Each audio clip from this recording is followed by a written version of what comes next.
Previously on Roleplay Radio. The second person to enter, she's wearing a lot of makeup, black lipstick, black eyeliner, and she's got a bunch of piercings. Good morning, Aurora, right? Who taught you how to play? I taught myself. You weren't bad. Don't let anyone tell you otherwise. Thank you. I'm glad you didn't hate it. It was a bit joyful for my taste. Usually I write songs about either nature or death. And the last one to enter, the first thing you see is two stumps. You see a torso, or what looks like a torso. It's covered in vines. Ooh. This looks like a small tree that just came to life. I would have Griff go around like the local area to see what his name is on, like a surname, to see if there's anything that like obnoxiously belongs to his family. I pick one and I deface it. I stole the book. It was a book of magical theory. These people do not play games. If it was a valuable book, somebody's going to come looking. Well, that's the thing. He did, and he found me, and he sent me a letter with a crow. And when were you going to tell us this? Tell me, Captain Dapplewing, what about the books that have gone missing from the Biblioplex? Or the disappearance of Dane Embrum? If the enemy is nearing, then the best thing we can do is not to hide, but to prepare ourselves for every possible scenario. All right, classes start in 2 days' time. In the meantime, feel free to explore Strixhaven's grounds. This will be your new home for the years to come. Thank you, and have a lovely day.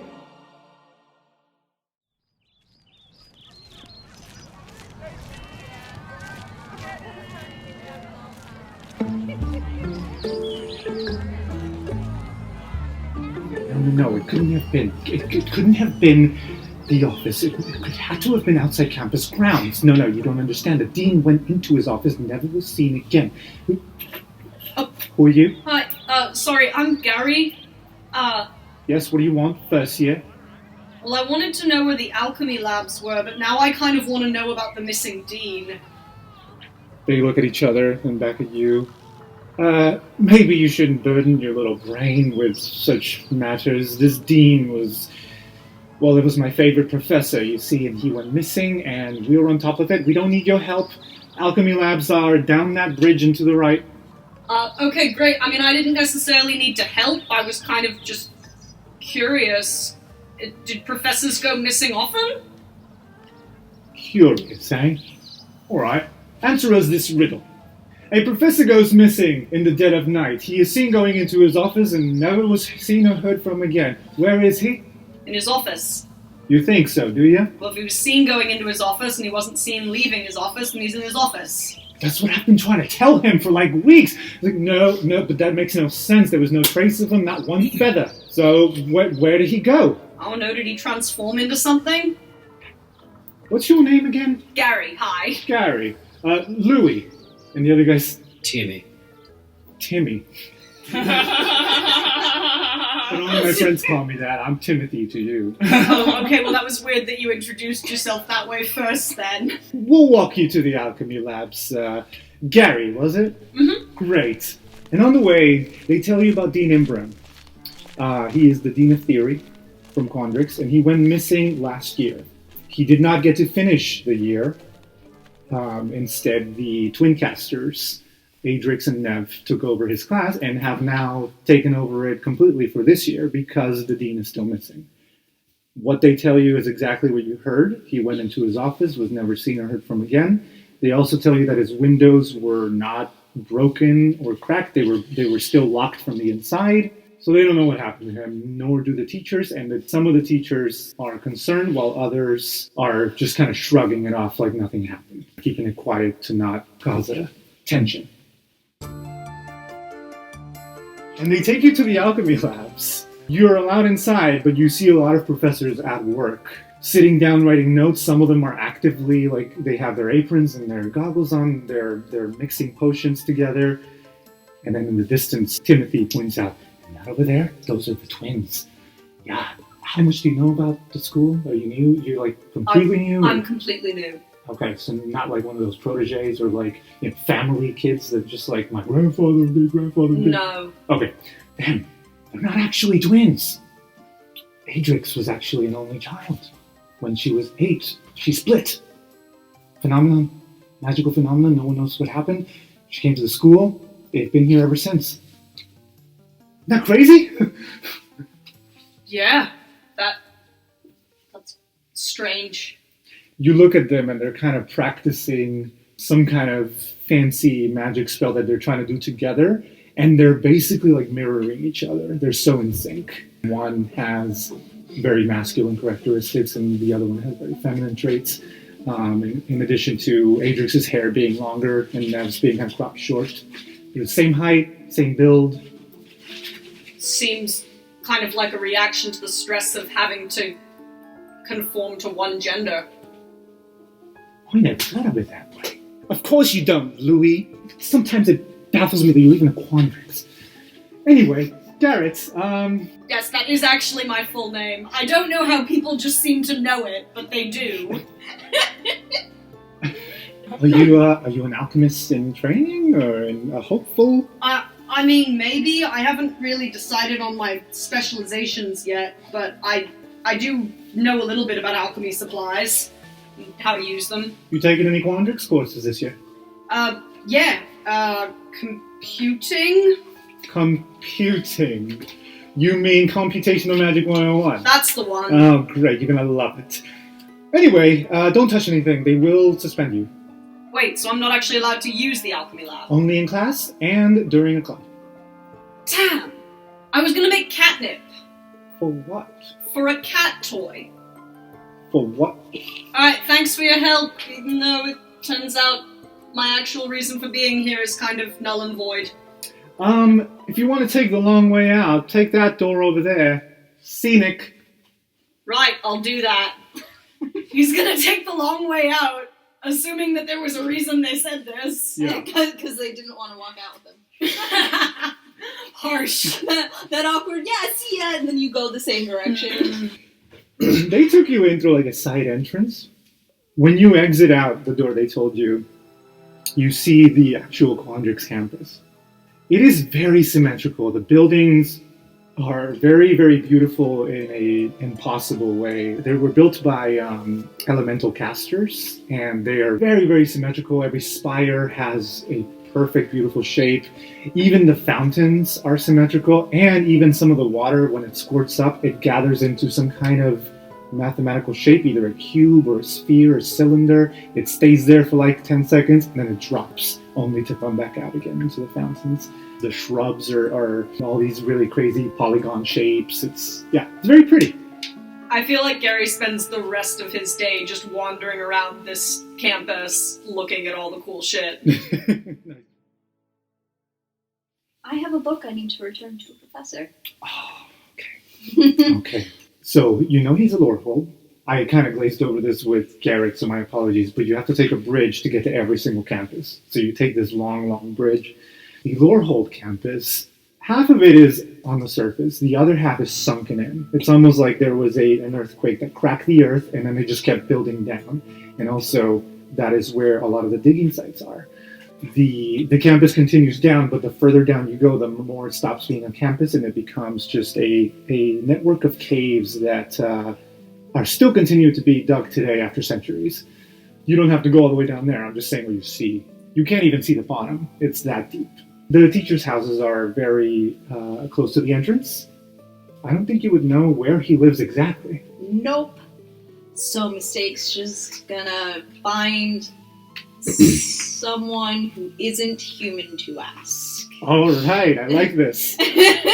Lorehold campus also has a lot of clockwork servants. They are mostly clearing out rubble. That is their job. That is their purpose, is to just walk around and collect trash and take it to outside of the campus where they can just dump rocks. So there's a lot of those that you can ask. Yeah, okay. One of them looks up. Professor Mishaps is not here at the moment. Does he have an office I can drop something off in? He sure does. Right in that building. 4803. 4803.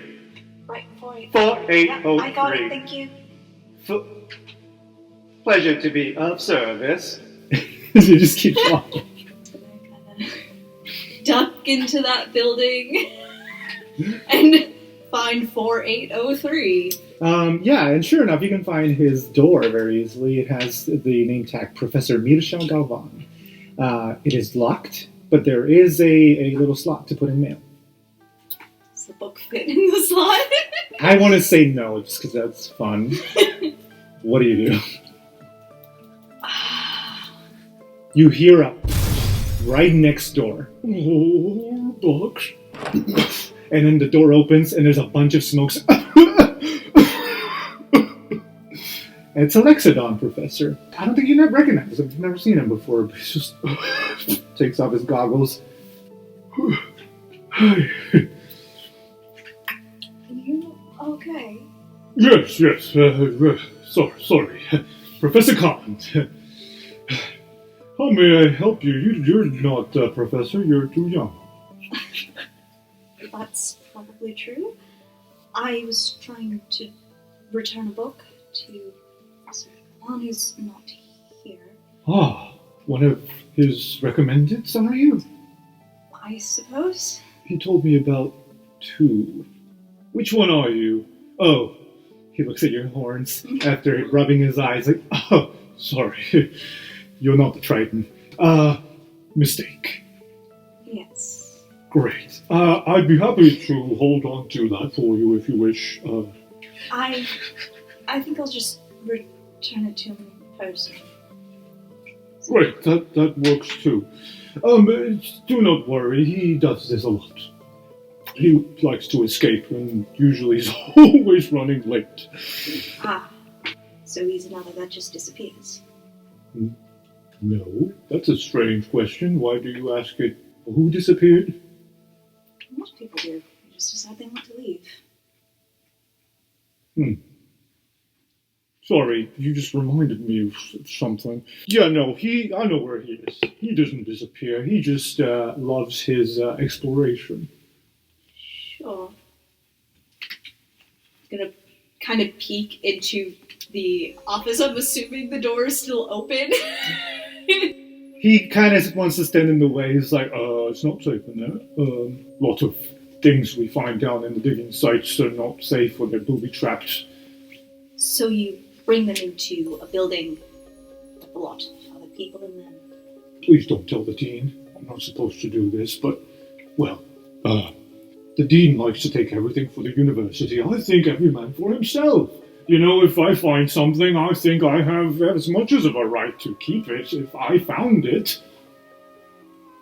Right? Well, if everyone back home felt as you do now, I would not still be alive. So, if you're asking me, supporting your community should absolutely come before personal favors. Yes, it's a pleasure to meet you, Mistake. Thank you very much. And he tries to take the book. No, I was going to return this in person. Since he is why I came to this school, it seems important for me to do so, and thank him. What would it take to buy your silence? You didn't see anything. You didn't hear anything. You don't smell anything either. Certainly not. And at some point, I will come back for a favor. You should be a silver quill. he goes back inside his office. Would anybody else like to do anything before first class?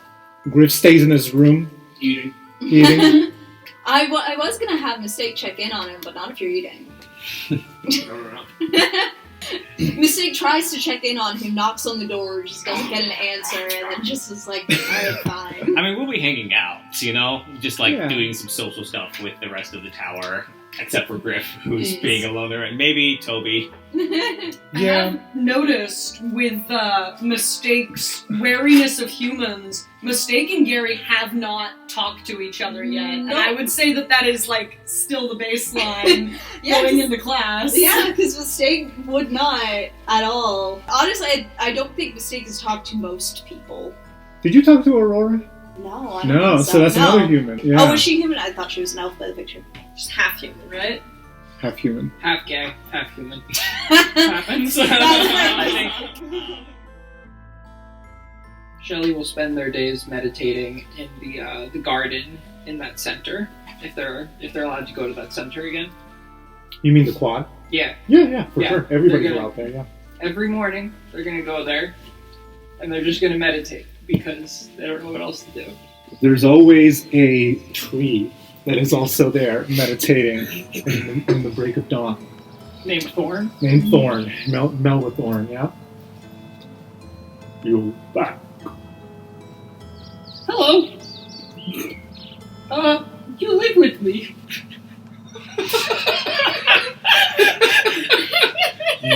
You speak that. I can tell a lie if you want, though. I do not want. Okay. What's your name? Oh, Oh. Melba. I'm Shelley. Yes, I know. Oh. You come here often? Do you always ask such obvious questions, Shelley? Oh, I don't know.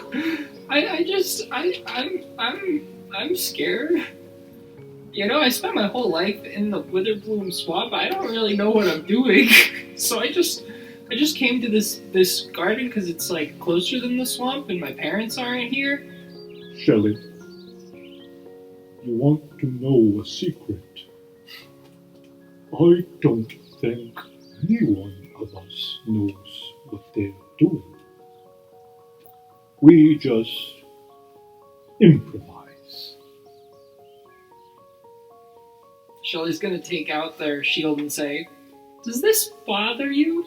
So, did you know that the tree from whence it came? Yeah, I was born underneath it. Huh. Then I suppose it is a part of you. I mean, I've been carrying it since I was like 200 pounds. It is no different than a person wearing animal skin, Shelley. It is not offensive, it is simply a matter of opinion. Oh, I'm not good at those. Is anyone? Well, nice to meet you, Thorn. I'm gonna We met sit here. 2 days ago. Oh, I'm sorry. I'm sorry, Thorn. Do I'm gonna go to the other garden. Do not be sorry. Oh, okay, then I'll stay here. The first day of classes arrives. The first on the agenda for everybody is a history of magic. Bright and early on day one, first thing in the morning. Who's on time and who's late? You tell me. Okasa's definitely on time.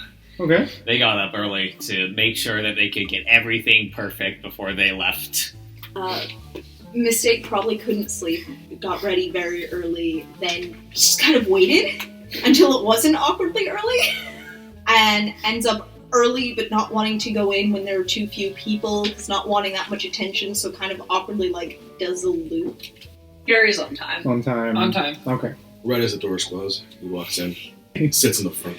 No, he sits in the back. You sit in the back? Mistake's absolutely in the back as well. Okay, so... Shelley's in the back, too. Everybody's in the back? If that's more Gary fun. seems like he'd be in the front. Yeah, I also think Gary is I think Okasa's in the front with Gary. All right. I would say that he would pick the area where there are fewer people, so maybe he's somewhere on the side. It's a pretty packed lecture hall. It's one of those first-year freshman lecture halls that are just, hard to find a seat. Oh, so you're not in the back All right, at then all. you know what? No. Oh, no. He has the whole front row open, and he takes, the one on the end, as if he could be trying to get away from it. People see a Leonin and automatically assume important, maybe. I'm just going to not take my chances. No eye contact. Some people react very fanboy-y, whispering at each other, pointing, and then other people are just trying very hard not to look in your direction. He looks down, drinks his coffee, and maybe scratches himself to look unappealing. Shelley's gonna go, "Hi, Griff. From the back. Yeah, from the back. So you yell it? It's kind of quiet though. It's not Slightly hear something and just like.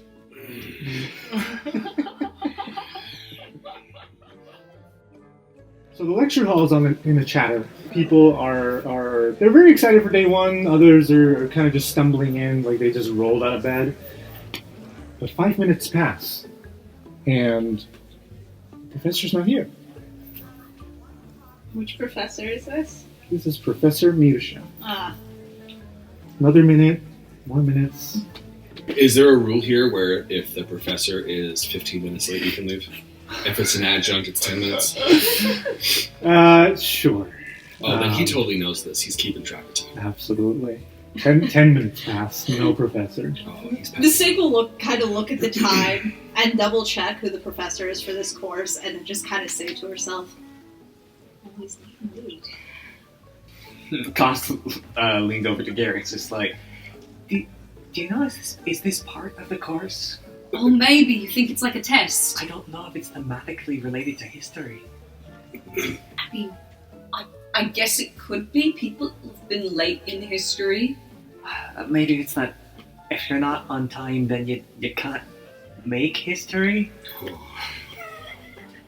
The doorknob starts to rattle. It rattles twice, thrice, until eventually it manages to open completely and the door just creaks open. And a monkey walks in. A monkey with a vest. Just looks up at the whole class, says nothing, and then about 30 seconds later you hear footsteps. Like running footsteps approaching. And a man gasping for breath as this professor walks in and just completely trips. His glasses just go flying out. His book bag his books go flying everywhere. And a lot of the students just go, ooh. The glasses skidded next to Gary's boots. Gary picks them up and tries to rush over to bring them to this professor, and immediately falls over his own feet and drops them. They skid somewhere else. Class will just stand up and be like, feel better, both of you, and then they will cast healing word. Well, the professor would heal 7 points of damage. Excellent. He didn't need that many, but he'll happily take them. Do you need any? He feels maybe one. Yeah. He feels He's just not going to have bruised knees. Yeah. now. Yeah, he feels suddenly much better that he just gets up, except he's blinking. And he's looking around. And then the capuchin actually runs over and gets the glasses, finally, brings it over to the professor. Oh, thank you, Clello. And he puts on the glasses. He's able to look at everybody. Oh, right, sorry. Gary. He helps you up. Thank you. Pleasure to meet you, Gary. Let's work on your dexterity next time. Mine too. Right. I'll go sit down now. Great. Cool. Sorry about that. That was quite an entrance. This professor, he's dressed in red and silver attire. Straight up lore hold, very obvious, just without even noticing the insignia on his blazer. He's got his spectacles, his hair's black. He looks brown-skinned, dark black hair. He's got some scruff going, and he gives you this vibe of kindness even from afar, even from those sitting at the very top. You get the sense that he's not here to show off. He's not here to be disciplinary. He just loves what he does, and he is running late, and he apologizes way too many times for it. Okay, give me, talk amongst yourselves, give me 1 minute. And he picks up his book bag, and he goes over to the desk. There's multiple chalkboards behind him. He looks at his book with a confused frown. Pulls out another. Oh, no. Excuse me. And he dumps out his book bag and holds it there for about a minute as books just keep flying out of this thing, piling on top of each other, impossible amount of books, and then starts sifting through them after throwing his book back to the side. Oh. Okay. I apologize, I forgot the book. So, improvisation. Yes, I can do this. Yes. He starts pacing the room, making eye contact with as many people as he can. Before I start, would anybody like to volunteer? Just for a quick, brief conversation. Just a very simple question. Anybody? Don't be shy. Shelly's gonna lift Tobias's hand. If Tobias is in the class. Yes. He's able to snatch his hand away. I guess I can go? Excellent. He walks right up to you. What is your name? My name's Kos. Kos. Professor Mirsha. Nice to meet you, Professor. You may call me Professor Galvan. You may call me Professor Mirsha, but please don't mispronounce it. It's a pet peeve of mine. I'll do my best. Great. The question is, where are you from? I'm from Ravnica. Ravnica. Wow. Starting big. Did you know Ravnica did not exist 800 years ago? No, I didn't know that. Yeah, it was built from the bottom up by clockwork servants. Actually, Mariah Mendez, she was the inventor of the clockwork wheel, and that is how much progress was able to be made even just over the span of 1 century, let alone 8 centuries. Anybody else? Where are people from? Come on, don't be shy. Very well, I can start. Well, my name is Professor Mirsha. I've been living in Strixhaven for the past 20 years, but before that, I was from a little town called Redfell. A little town that was built from the ground up by immigrants. These immigrants happened to be tieflings. And yet today they are treated like second-class citizens, maybe even third-class citizens. Despite the fact that literally the town was built with their hands. Fascinating, isn't it? Anyway, the point I'm trying to make here is that history is everywhere. Wherever you were born, there is history. Wherever you walk, there is history. The very air you breathe has history in it. Many have breathed it in and out before. Life itself is history. Now, who can tell me how Strixhaven came to be? Anybody? Anybody at all? I want to roll to see if Mistake knows. Okay. I suspect not, but also she's had 2 days to read books. Okay, yeah. So I want to say that is 8 plus 4, so 12. Okay. So you're able to at least remember that it was created by the 5 Elder Dragons, and it was immediately after a big war. Definitely not going to say a word. Okay. I think, although Griffin wouldn't offer this up, I think Griffin just knows. Because this would be something that has been, no pun intended for his last name, but hammered into his head. Of course. Over and over and over. He's visibly bored looking. He knows the answer to this question. And his family is from lore, all of them. And so he knows this guy's shtick. So he's just... I think Professor Mirsha is going to ask, at least twice before saying, nobody? When he looks over at you. Anybody?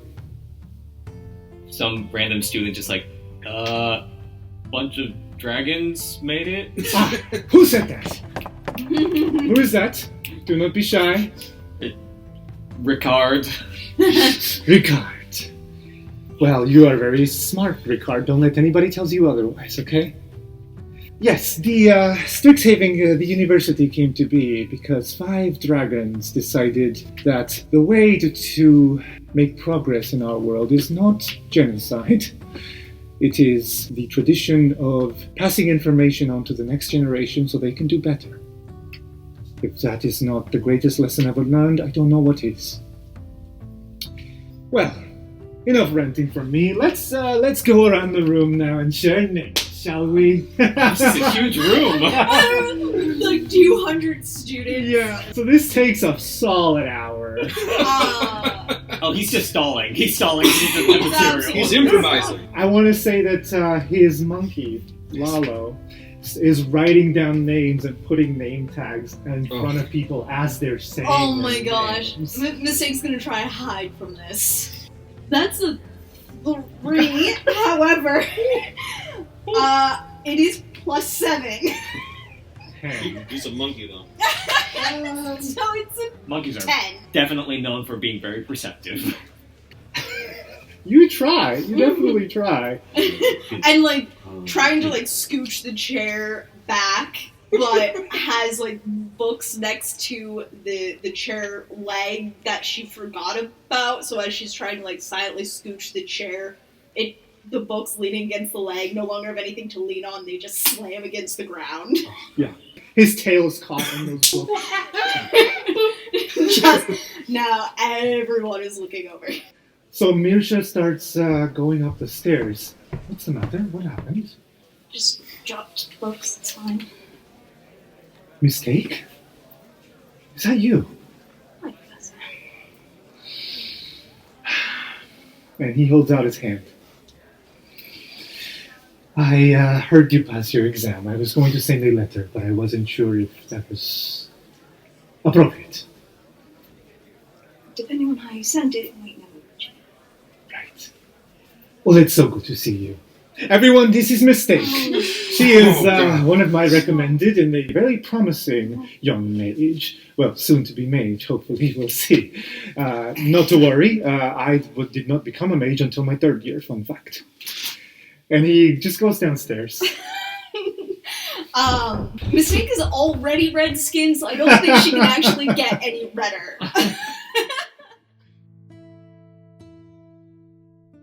The rest of the time, he spends it talking about the different ages. He's like, we will review the ages throughout the course, all right? But I will give a brief summary for now.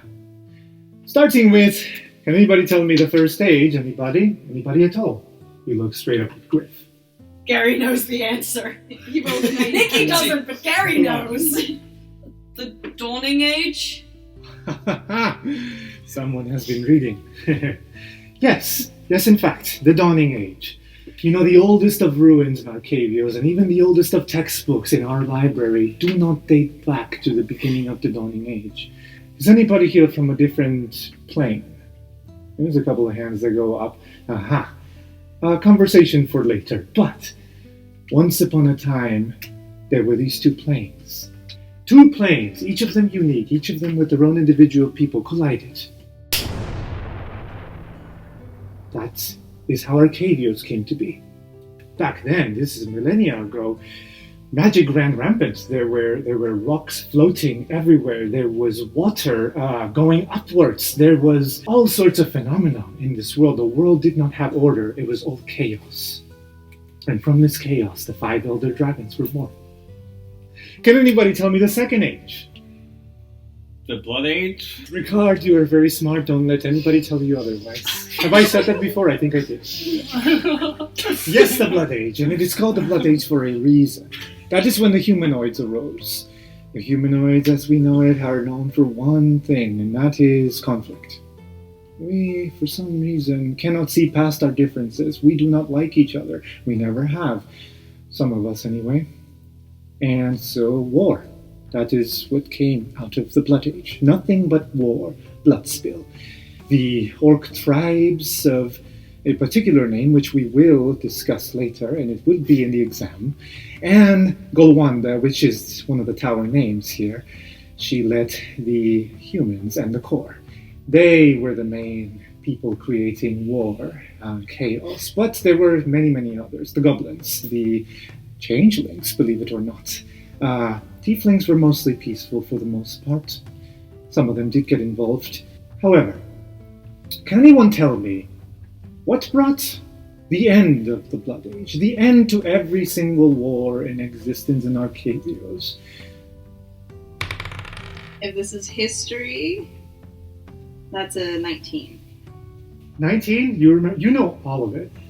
And because you know all of it, part of it might even strike you as familiar because you have a roommate. that shares a name with these people. The two people that helped the 5 Elder Dragons were burning hammers. Now, mind you, Mistake's not actually going to answer the question. That was mostly just to see if she knew. The professor's walking throughout the lecture hall, and as he's asking the question, he sees Mistake writing down the answers. Anybody like to say it in front of the class? No pressure.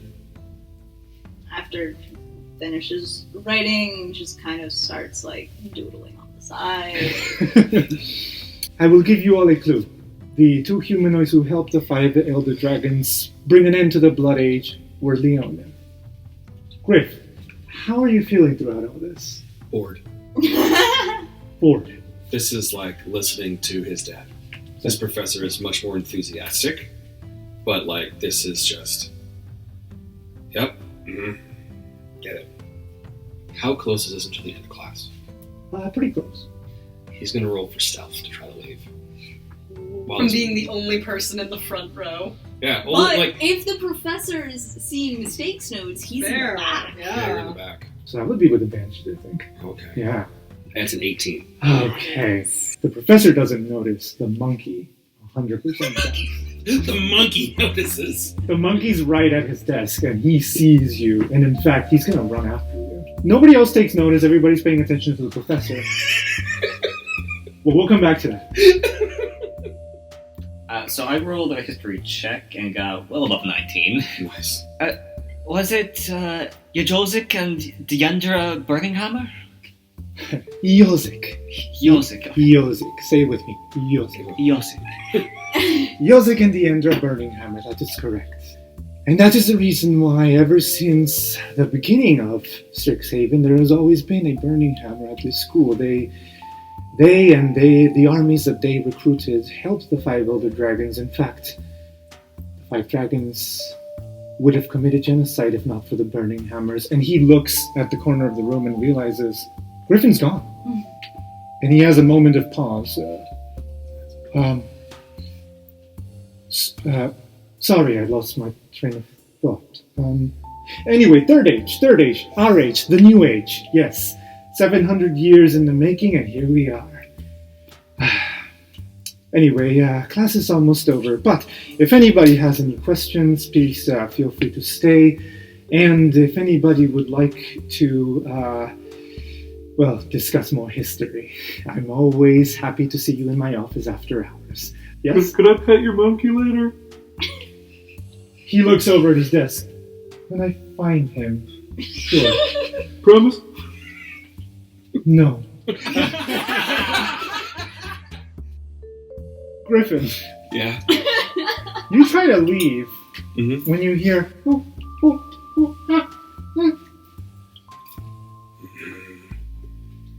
You left in such a hurry and in such a stealthy way that the monkey is holding your book bag. Oh, fuck. That you forgot.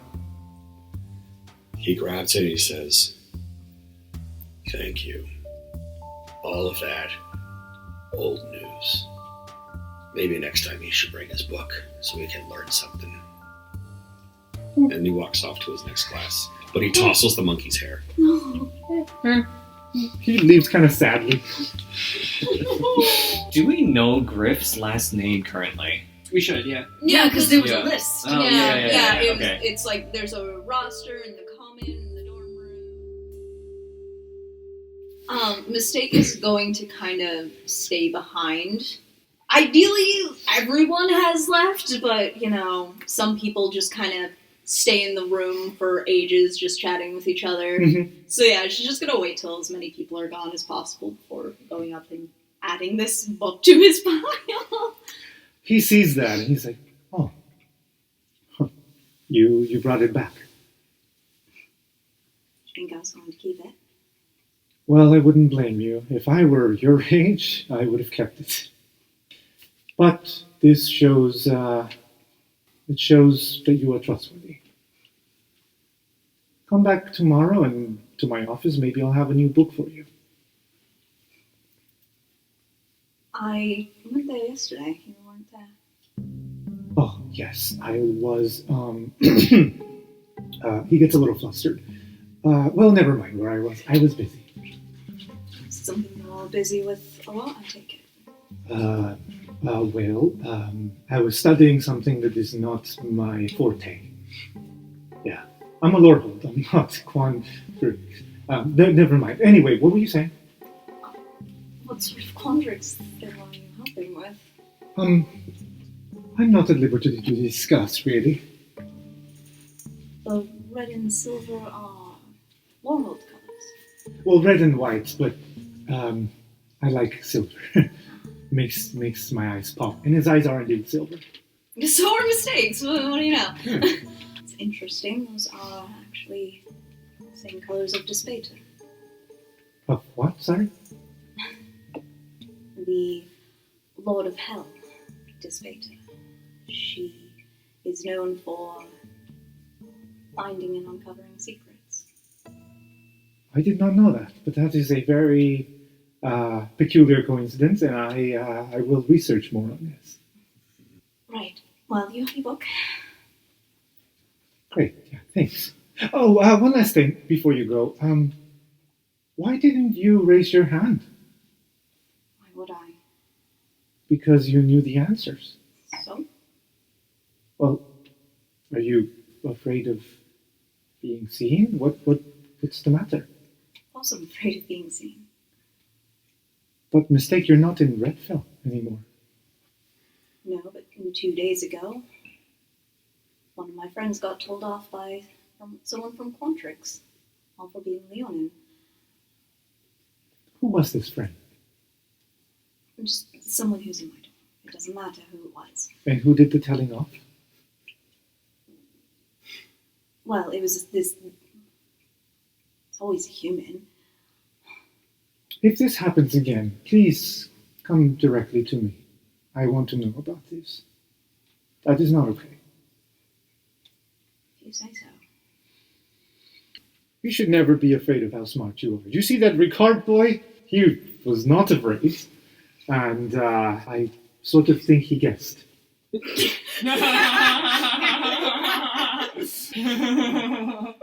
Well then, he's a lucky guesser.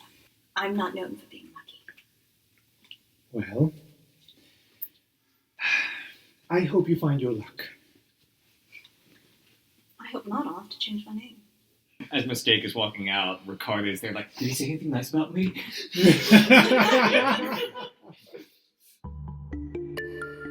So there's another class that day in the afternoon. You guys have like a little lunch break. You head back down that lift, all the way back down to the swamps. But this time, instead of heading towards the port, where the airships were, you head in the complete opposite direction.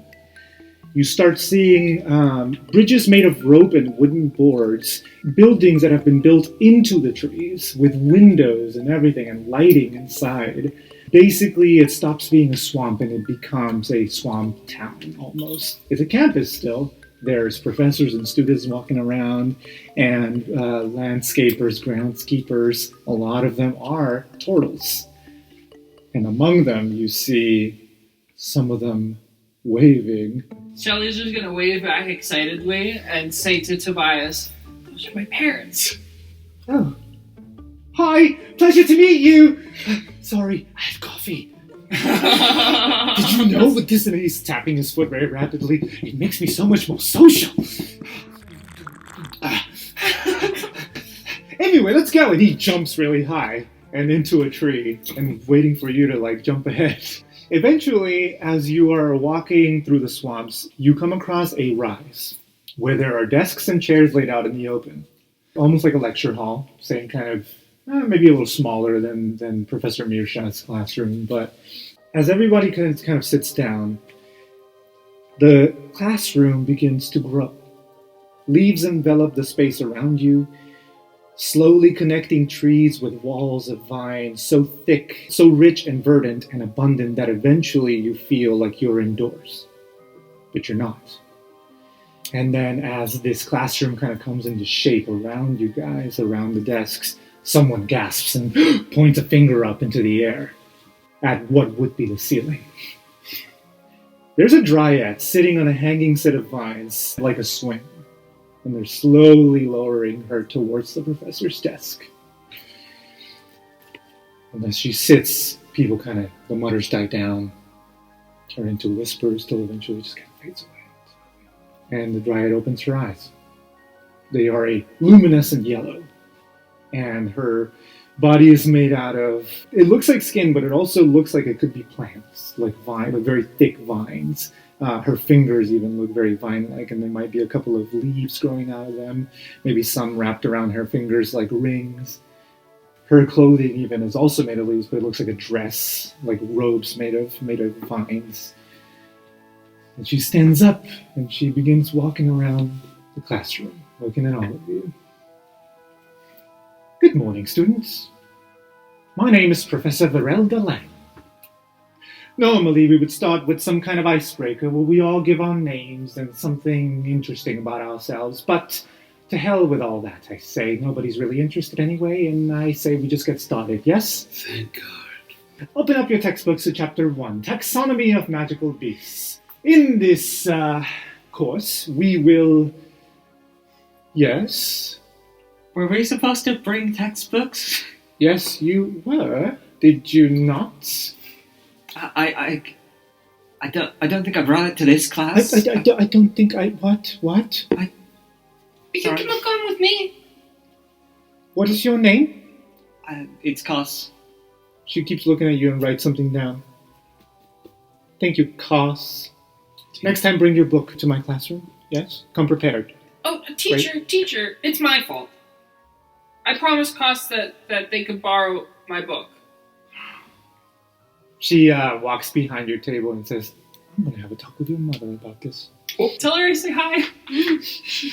In this class, you will learn all about the beasts of Arcavios and surrounding plains. Some of these beasts you may have heard of before. Some of them you cannot possibly imagine. Shelly's going to very loudly get up while this is happening and to go closer to Cos. She's going to just look at you and mark something down on her notebook once again. Gary tries to scoot out of the way for Shelly and falls off his chair. Do watch your step. It is slippery here. That's kind of the whole point of this campus. Mistake's gonna keep an eye on where this professor keeps that little notebook of hers. So yeah, this goes on throughout the class. Anybody steps out of line, she stares them down and writes something down without even looking at her notebook and puts it back. And then just kind of goes on a lecture about the magical beasts that you'll be studying and how they're divided into different sections and subsections. Some of the beasts that are native to Arcavios, some that came here throughout the centuries, and so on and so forth. And at one point she'll even say, I do hope none of you are squeamish. There will be dissections. Very well. I would like for you to try out the questions in Chapter 1 and see how many you get correct. That will be me assessing you and your knowledge and see where we need to work. Now, don't bother me for 15 minutes. And she sits down on her desk. Nikki, what'd you get? 14. Others? 18. I got a natural 1, but I would like to try to work with Shelly. Sharing a book. That's so good. He didn't bring a book. They're trying to cheat because they don't want to make a worse impression by being bad at the test. Okay. Alright, that's a 2. Whoa! You hear a slam. What are you doing? She steps up right up to your table and literally stares you down. Oh, I didn't know the answer, so I was asking what Let me ask you something, Cos. You have a brain, yes? I assume so, yeah. Yeah. Is your brain there? And points at Shelly's head. And Shelly looks kind of brain dead.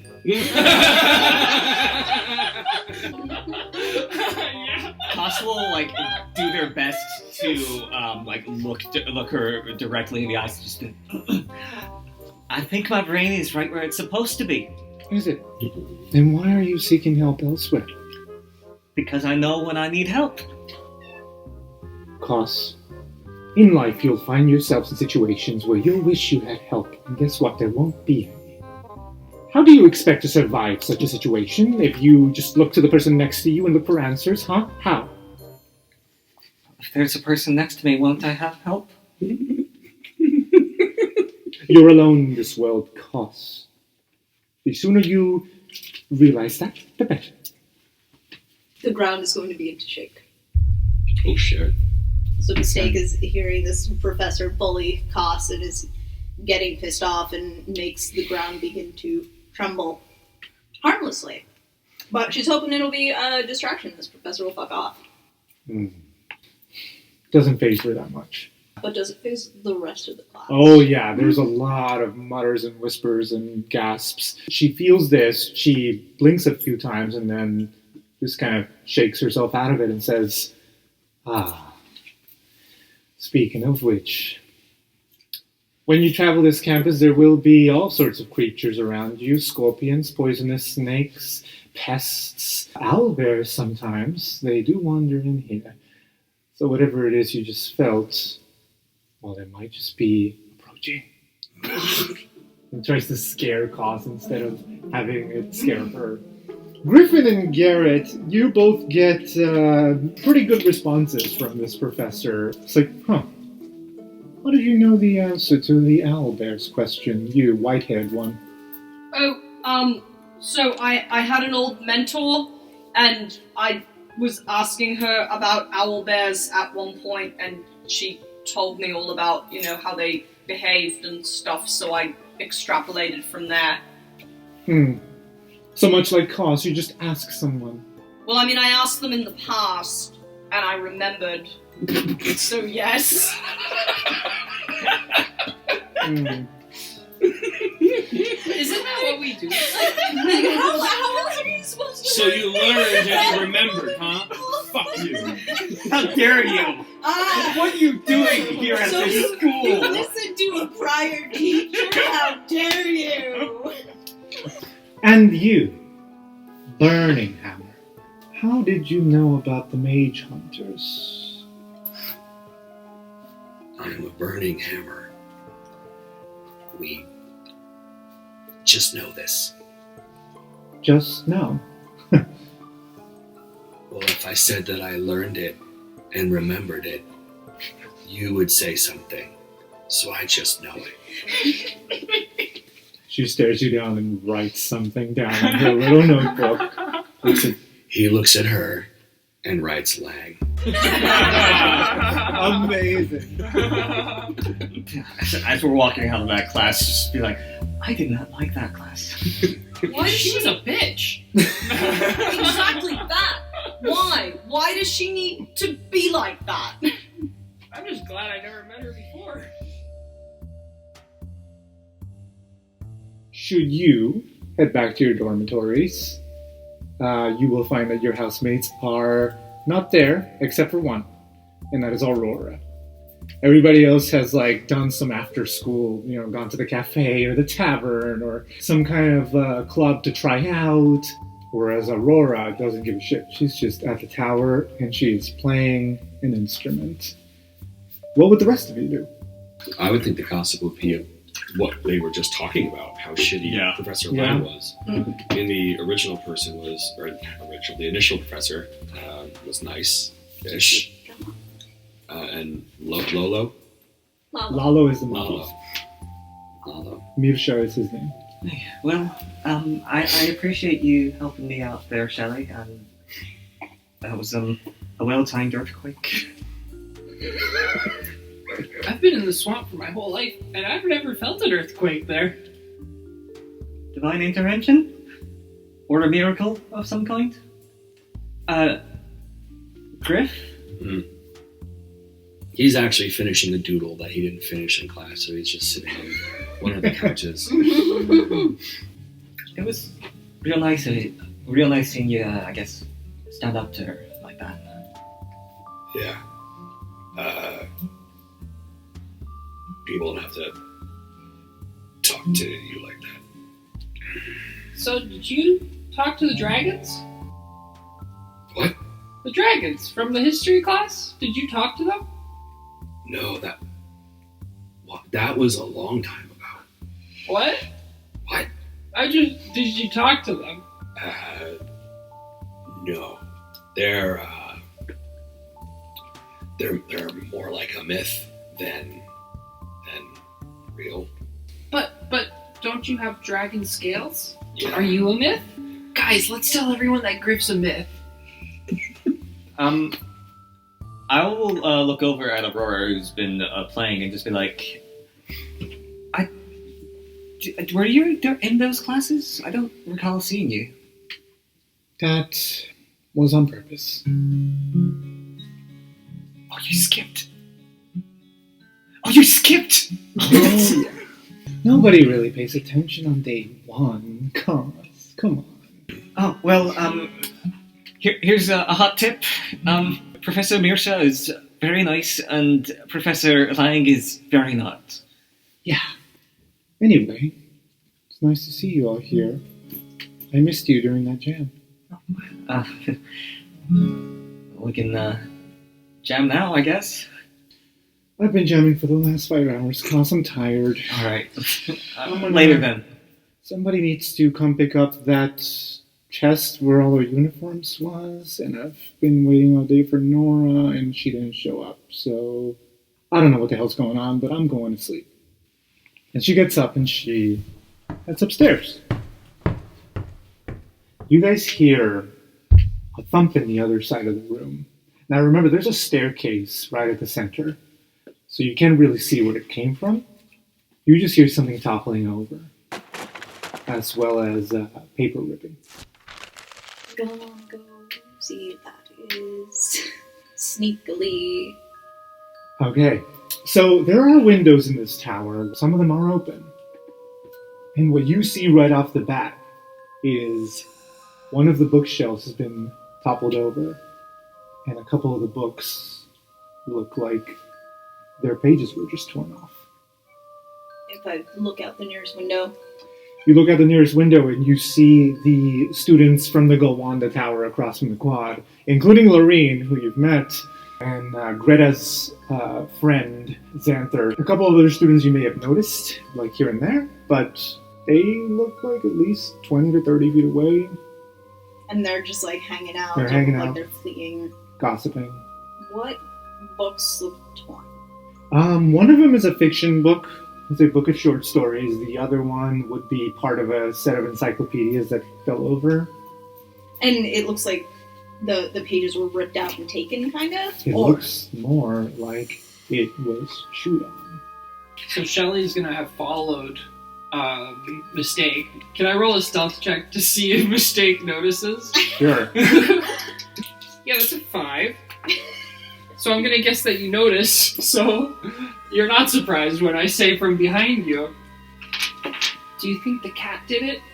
Yeah, I'm just gonna kind of look at the book, kind of peer over where the cat's just like sleeping, look back at the book, and then back at Shelly and just say, I don't think so. I promise I didn't do it. So Kasi is very observant. They have a very good perception. Can I make a check to see if there is something that we cannot see in the room, basically? Or if they would think that might be the case? Sure. Oh, God. I got a 3. I'm also going to thaumaturgy all the windows and doors shut. Alright, so you don't notice anything out of the ordinary. The only thing you notice is that underneath one of the windows is this chest where is now empty, where all of your uniforms used to be, and now it's been toppled over. Is the chest near the bookcase? Yeah, it's right next to it. There's a theory going out on the limb here. Koss will go over towards Shelly and Mistake and just like put a hand on both of their shoulders and just be like, could you take a step back, please? And then Koss will look towards where the chest was knocked over and just say, come out wherever you are, and cast Fairy Fire. Oh, nice. So, the way that this looks is that as Koss finishes saying this, there is like a little mote of light that leaves their mouth, that like travels towards that area, and then just bursts out into a dim glow of like a pink and green tinged light. it like creates an outline of light over all the different objects that are in that area, including if there is any invisible creatures in there, they would also be affected. Okay. They light up the room, or at least that side of the room. And you don't see any invisible humanoids. The fairy lights kind of flash and sparkle over the bookcase, the chest itself, the walls. The weirdest thing you notice, actually, is over the top of the chest. They catch something smeared on the chest. Looks almost soily. Like, oily and black. And actually, if the fairy lights fade quickly... They don't. They last They for don't? a bit. Okay. And almost like mud, but more like tar-like. Going to wrap my hand in the little shoulder cape of the uniform and like pop open the chest. I'm assuming it's closed? It is. I'm just gonna do that and just pop open the chest. Okay. You do that, and it is empty. At most, you see a couple of the ribbons that held together all your uniforms. Some people just left them there. But you also see some of the missing pages from these books that you picked up. They're in the chest? Are they like scattered, like someone picked them up and just threw them in their style, or they just kind of fall where they may? They look like they've been crumpled up. Alright, something ate the pages and threw them up. That's What's this? I don't know what the term would be. I guess gunk on the chest. Gary, do you know anything about this? Can I do an Arcana check? Yeah. I know a lot about this. All right. That's a 23. That is Eldritch Balm. It is mostly used for medicinal purposes, and it is gathered from swamps. Yeah, so this is a swamp substance. Maybe Shelley would have a better idea, honestly. Shelley's gonna be like, I promise I didn't do it. That wasn't what I meant, I'm sorry. So Mistake reaches into the chest with her robes, making sure to cover her hands, reaches into the papers, when suddenly the lid slams to a shut. Can you roll me a dexterity check of some sort? Blah! Alright, that is 12 plus 5. You manage to pull your hand back right in time before the lid slams shut.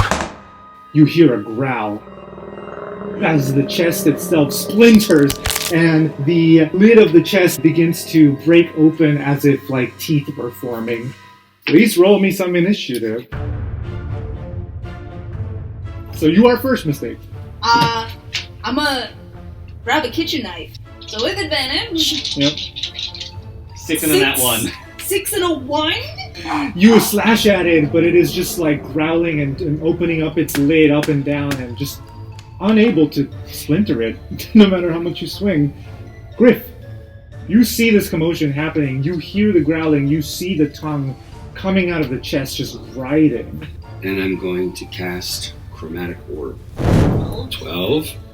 That just hits. It takes that fire damage and it just continues. It doesn't really even look at you. It just continues to bite at whoever's nearest. Cos sees that this chest is coming to life and is attacking people, so they will just like move a bit further back and try to contribute by casting Uncomfortable Validation. This has all of the same things as that Vicious Mockery does. I don't know if this is awkward for me to say, but you've got a really nice chest. It's gonna disadvantage on the next attack roll that it makes. That's a 12 plus stuff. That's a 4 plus stuff, so it's 9 to give Mistake. He mostly just tears the bottom of your robe. Gary. Alright. Gary's gonna grab a book, like, off the table here, and he's going to use a magical catapult. Ooh. So artificers can use any tool that they are proficient in. So this is a spatula. This is a book on a spatula going twing. Oh, it's so good. So it's a dex saving throw. All right. 19. Dang, okay, so that succeeds. It catches your book and just begins chomping down on it. Alright, Shelly. Okay, Shelly's gonna put one arm inside the shell and come out with a warhammer. Everyone goes, Jesus Christ! And then she's gonna go, boom! Get it. That is a 17. That hits. Alright, Mistake, it's back up to you. I'm very intimidated by the chest that came to life, defending myself with a kitchen knife, the fire that came the fuck out of nowhere, the warhammer that came the fuck out of nowhere, is more bothered by the book though and will yelp back, "Stop wasting books!" And gonna try and stab this motherfucker right in the mouth. Yes, a 19 plus 5. That will hit. It definitely splinters up and some of the wood chips start flying. The chest itself continues to keep trying to bite. Griff. He's going to do another big boy move and get closer to it within 10 feet, but he's going to be on top of the table. Yes. He's going to cast Ray of Frost. And so before the scales had a red glow from his hand, I would think. This has an Arctic blue, chill Arctic frost blue. It's a 13. That hits. You basically undo your the scorch marks and the embers and the smoke just dies out the moment you hit it with the ray of frost, and the opposite happens. The wood gets so hard that every time it tries to open its mouth, it just kind of splinters more because it's frozen solid. I'm giving it that icy hot treatment. Koss will continue throwing uncomfortable validation towards the mimic. Alright. I don't know if anybody's ever told you this, but I do like the color of your tongue. Okay. I never considered changing the color of my tongue.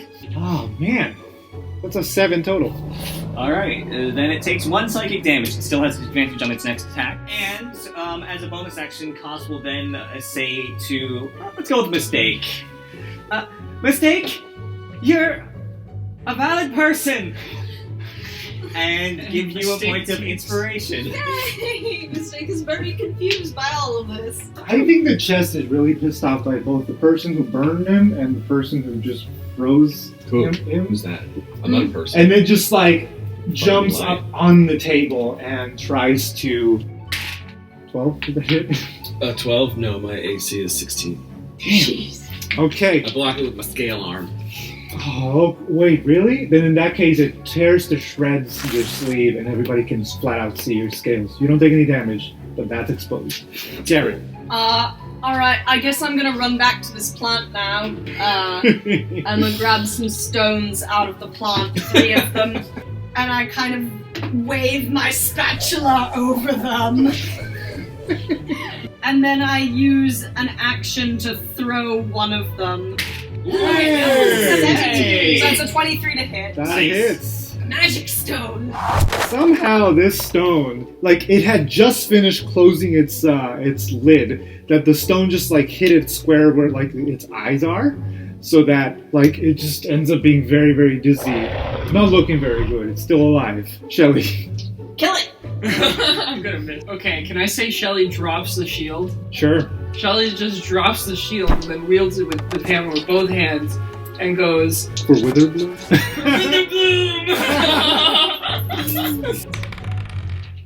How does this happen?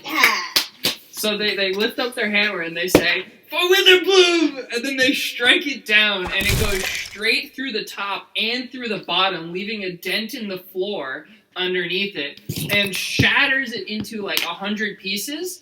And the most of it just goes straight up because it's the normal force of the table ricocheting back sends it straight up. And including that are some papers that just kind of float down into Mistake's hands.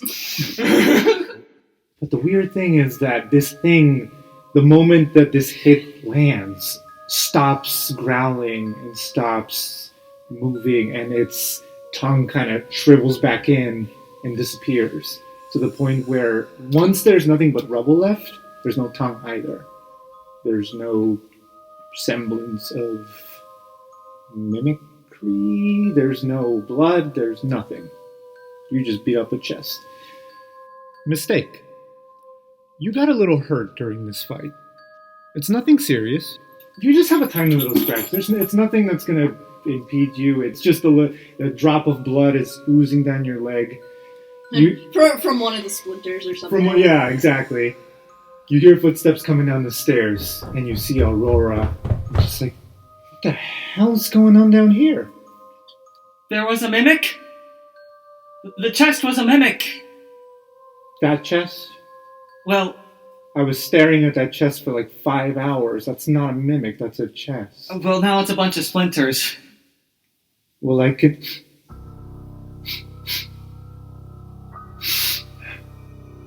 She stops.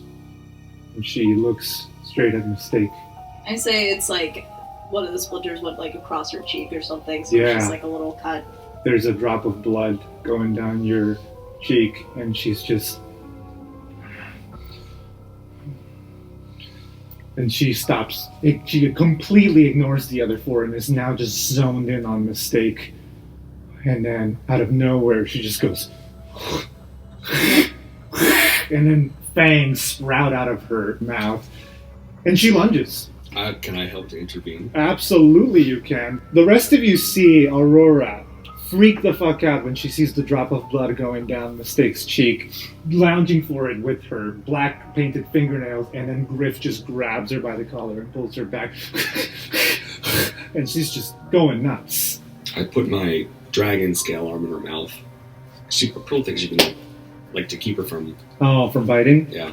She will try to bite. No. No, that's a 13. I think at this point, Nora walks in with a couple of the Dragon's guards, which is campus security. It's like, what's going on? Get her out of here! Get her upstairs! And the guards kind of help Griff. And they're like, you're good. Well, we got her from here. And they escort her upstairs while she's just going crazy and hissing and growling. And Nora's just standing there looking at all of you and at this chest like, you know how I mentioned she always has a smile? She still does, but it's very weird with her flustered self. Like, what's going on? What happened? You showed up at a convenient time. Yeah. Weren't you supposed to take care of this chest ages ago? I don't think we need to be rude. I mean, the chest was a mimic. That's not possible. we use those chests yearly. Yearly. In fact, I brought that in myself. That's not a mimic. Well, it attacked us. Okay then. It had a tongue. Or do you think we just stabbed a chest for the fun? Well, that's what it looks like, okay? And also knocked over the bookshelf and ate some of the pages. That's definitely a thing we would do for fun. Listen, the chest, I don't know exactly what we saw, but maybe it was an illusion or something. This place is magical, I don't understand it yet, but I know what we all think we saw. Okay. We saw that thing come to life. Okay, I believe you. She kneels down in front of it, looks at the oily black smear on it. Did anyone touch this or keep any of it? I mean, we identified it, but I don't think anyone kept any. You seem too happy about this. Okay. No. I'm gonna take this, okay? Why? Because it is now, evidence of a school incident. So I'm sure you'll be writing yourself up for this. I guess I will. Can I make an insight check on Nora? Yeah. It comes up to 22. Okay. She genuinely looks confused. She does not know what's going on. The black eldritch bomb on it did throw her off. Hey, I think she's just trying to help. Fine. Great. I'll have the Dragon's Guard take care of this immediately, and I am sorry for the inconvenience. Is anyone hurt? My robes are messed up. We'll get you a spare. She's got a cut. We'll get you a band-aid. I'm fine. As long as my housemates don't try to kill me. we'll have a chat with Aurora.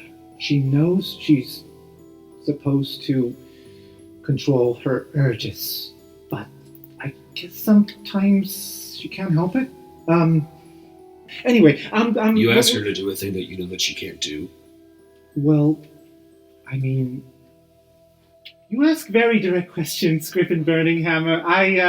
I don't know how to answer most of them. I'm just gonna go, and I will write myself up for this because negligence is not acceptable here, and you're right. And I am all about being accountable for your actions.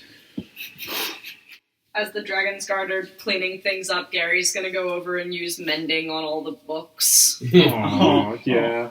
I mean, if you have the pages, then yeah. It would work.